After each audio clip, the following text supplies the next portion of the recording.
Hi guys, welcome to part 1 of my tips and tricks for the PAT section of the DAT. Today I'm going to be talking about hole punching, but stay tuned for my next videos because I'm going to go over a bunch of other questions too. So this is an example of what a hole punching question looks like. It can be kind of confusing to follow where the holes are being made, and with not a lot of time on the PAT section, it's important that you really keep track so that you can get through it quickly and get all the questions done in time. Let's get into how to solve one of these questions. First, I start by drawing a grid where each box represents one of the holes. Then I see where the hole would be if it was drawn on my grid. Next, I look at what the pattern is for the next fold. If you look at my arrows, you can see how fold 3 is unfolded to get to fold 2. Then you have to use a little bit of imagination to see if you unfolded it where that dot would show up in fold 2. Every time I make a new dot, I put it on my grid.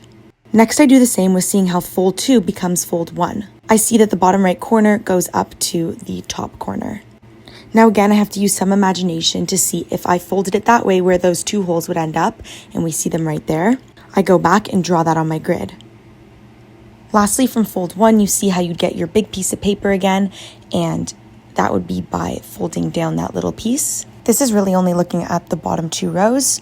Since it's just folding out, any dot in the second last row is going to mirror itself in the bottom row. Then you're left with a pattern which should match your answer choice. I use this grid method on all of the hole punching questions, and I did all of the practice questions on Booster Prep as well as all their practice exams. So I'd really recommend using this website. And if you have any more questions or want more videos or more practice examples, please let me know. Also keep an eye out for my other tips and tricks for the other types of PAT questions. Bye.